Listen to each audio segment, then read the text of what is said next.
been like? What pushed you into authorship?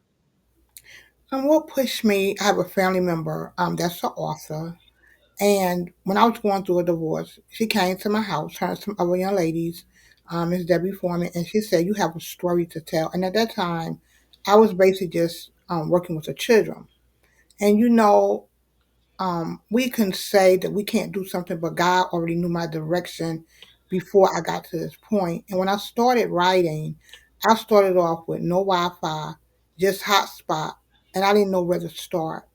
But you know what? She said, "You got a story." So instead of me getting upset about me being with my ex-husband for 20 years, I started writing. It became more of a healing process instead of a hurt process. I made a lot of mistakes. I got a little discouraged, but I kept pushing. And the more I pushed, the more I realized it was no longer about me. It was for another Cheryl, letting them know that guess what? You can move, but it got to start what's in your mind first. And then if you believe it, you can keep moving and you can keep going. So it was no longer about me.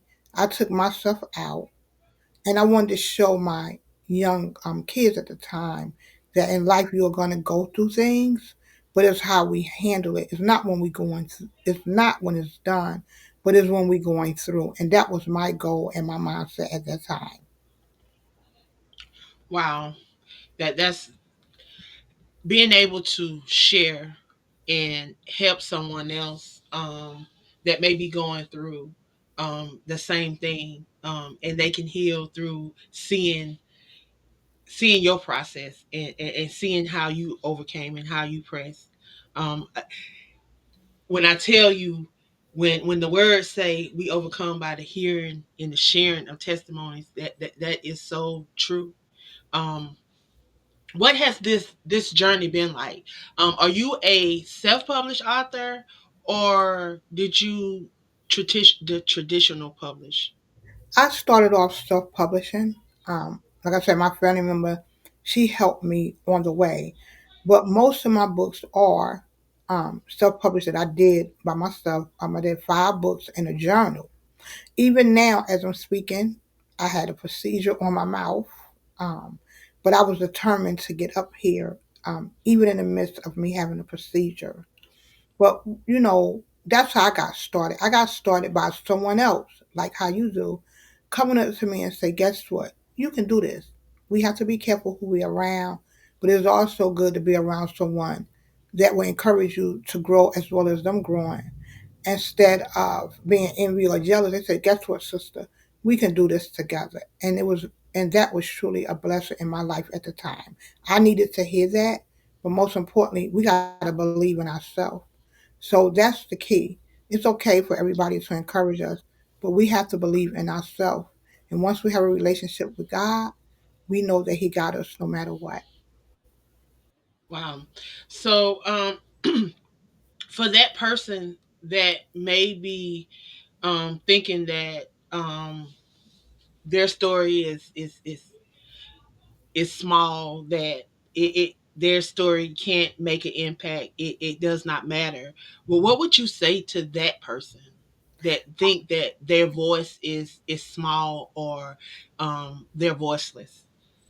I would tell them this: we all have a story. That's number one. Each and every one of us have a story. You might have a different story, but we have a story.